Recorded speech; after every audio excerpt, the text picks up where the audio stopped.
हरे कृष्ण भक्तों, भगवान श्री कृष्ण ने बलराम के साथ साथ मनुष्य की भांति क्रीड़ा और इस तरह प्रच्छन्न रूप में उन्होंने अनेक अतिमानवीय कार्य किए हैं। मनुष्य के रूप में भगवान का प्रकट मूर्ख को मोहित बना देता है। कोई भी मनुष्य उन अलौकिक कार्यों को संपन्न नहीं कर सकता जिन्हें उन्होंने इस धरा पर करके दिखा दिया था। जब कृष्ण अपने माता पिता अर्थात वासुदेव तथा देवकी के समक्ष प्रकट हुए तो वे 4 भुजाओं से युक्त थे, किंतु माता पिता की प्रार्थना पर उन्होंने एक सामान्य शिशु का रूप धारण कर लिया। वे एक सामान्य शिशु, एक सामान्य मानव बन गए। यहाँ पर यह भी इंगित होता है कि सामान्य व्यक्ति के रूप में प्रकट होना उनके दिव्य शरीर का एक गुण है। भगवत गीता के 11वें अध्याय में भी कहा गया है कि अर्जुन ने कृष्ण से अपना चतुर्भुज रूप दिखलाने के लिए प्रार्थना की। इस रूप को प्रकट करने के बाद अर्जुन के प्रार्थना करने पर उन्होंने पूर्व मनुष्य रूप धारण कर लिया। भगवान के ये विभिन्न गुण निश्चय ही सामान्य मनुष्य जैसे नहीं हैं। कतिपय लोग जो कृष्ण का उपहास करते हैं और मायावादी दर्शन से प्रभावित होते हैं। श्रीमद् भागवत गीता में निम्नलिखित श्लोक है कि यह सिद्ध करने के लिए उद्धृत करते हैं कि कृष्ण एक सामान्य व्यक्ति थे। अहम सर्वेषु भूतेषु भूतात्मा अवस्थितः सदा परमेश्वर समस्त जीवों में विद्यमान है। अच्छा हो कि इस श्लोक को हम जीव गोस्वामी तथा विश्वनाथ चक्रवर्ती ठाकुर जैसे वैष्णव आचार्यों से ग्रहण करें, न कि कृष्ण का उपहास करने वाले अनधिकारी व्यक्तियों को व्याख्याओं से। जीव गोस्वामी इस श्लोक की टीका करते हुए कहते हैं कि कृष्ण समस्त चराचरों में अपने अंश विस्तार परमात्मा के रूप में स्थित है। अतः कोई भी नवदीक्षित भक्त जो मंदिर में भगवान की अर्चा मूर्ति पर ही ध्यान देता है और अन्य जीवों का सम्मान नहीं करता, वह वृथा ही मंदिर में भगवान की पूजा में लगा रहता है। भगवत भक्तों के 3 प्रकार हैं, जिनमें से नव दीक्षित सबसे निम्न श्रेणी के हैं। नव दीक्षित भक्त अन्य भक्तों की अपेक्षा मंदिर के अर्चा विग्रह पर अधिक ध्यान देते हैं। अतः विश्वनाथ चक्रवर्ती ठाकुर चेतावनी देते हैं कि इस प्रकार की मानसिकता को सुधारना चाहिए। भक्त को समझना चाहिए कि कृष्ण परमात्मा रूप में प्रत्येक जीव के हृदय में विद्यमान है। अतः प्रत्येक व्यक्ति परमेश्वर का निवास या मंदिर है। इसीलिए जिस तरह कोई भक्त भगवान के मंदिर का सम्मान करता है, वैसे ही उसे प्रत्येक जीव का सम्मान करना चाहिए। साधारण सी बात है, हमारे हृदय में ही भगवान निवास करते हैं, जिसमें परमात्मा निवास करता है। अतः प्रत्येक जीव का समुचित सम्मान करना चाहिए, कभी उपेक्षा नहीं करना चाहिए। ऐसे अनेक निर्विशेषवादी हैं जो मंदिर पूजा का उपहास करते हैं। वे कहते हैं कि भगवान सर्वत्र है, तो फिर अपने को हम मंदिर पूजा तक ही सीमित क्यों रखें? यदि ईश्वर सर्वत्र है तो क्या वे मंदिर या अर्चा विग्रह में नहीं होंगे?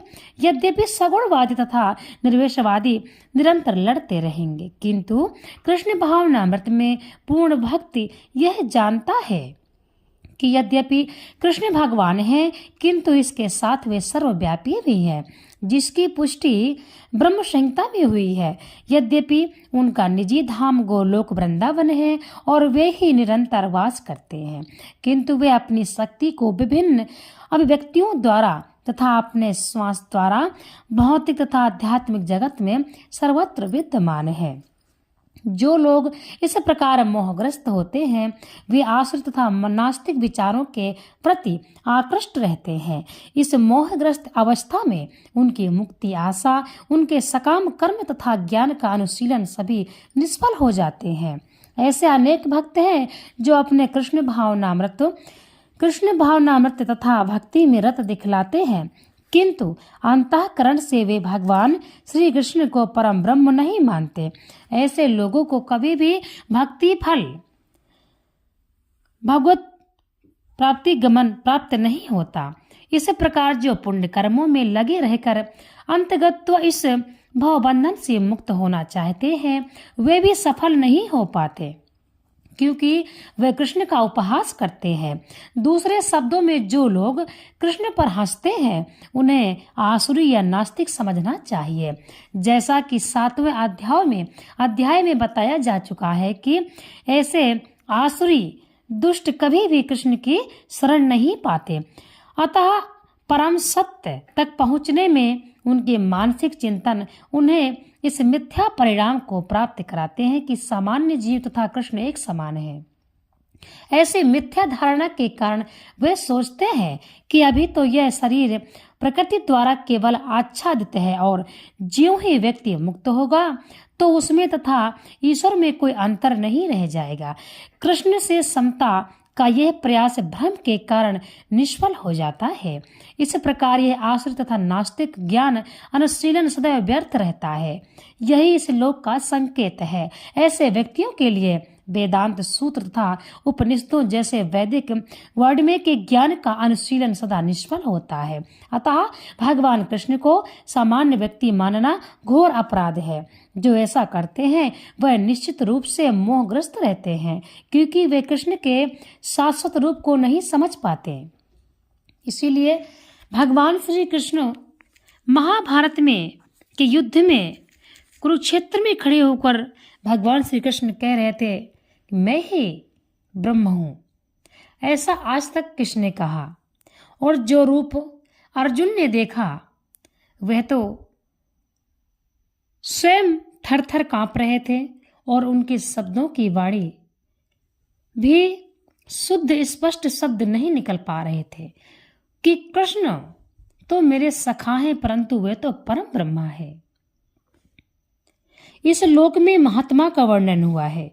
देखिए, संत का भी सम्मान करना चाहिए। जो कृष्ण को भौतिक मानता है उसे श्रुति तथा स्मृति के समस्त अनुष्ठानों से वंचित कर देना चाहिए। यदि कोई मूल से उसका मुंह देख ले तो उसे तुरंत गंगा स्नान करना चाहिए, क्योंकि हमारे हिंदू धर्म में, सनातन धर्म में नास्तिक से बात करना गलत है। कहते हैं नास्तिक व्यक्ति से जो व्यक्ति बात करता है उसके सभी पुण्य फल समाप्त होने लगते हैं।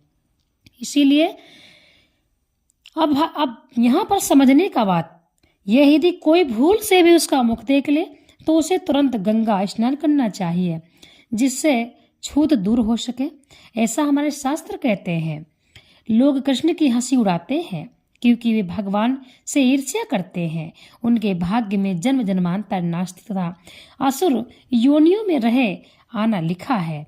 उनका वास्तविक ज्ञान सदैव के लिए भ्रम में रहेगा और धीरे धीरे वे सृष्टि के गहनतम अंधकार से गिरते जाएंगे। समझने का विषय है। श्रीमद् भागवत गीता जो व्यक्ति पढ़ता है उसे यह समझने में देरी नहीं है कि आखिर कृष्ण क्या है, भगवान श्री कृष्ण कौन है, क्योंकि श्रीमद् भागवत गीता भगवान कृष्ण का मुखारविंद है। जो कोई गीता पढ़ता है फिर उसको किसी प्रकार की पुष्टिकरण की आवश्यकता नहीं रह जाती है जिससे कोई कृष्ण पर संदेह कर सके। तो कृष्ण पर यदि संदेह है तो श्रीमद् भागवत गीता पढ़ें। अपने आप ही आपके अंतर आत्मा में भगवान कृष्ण उतर जाएंगे। यही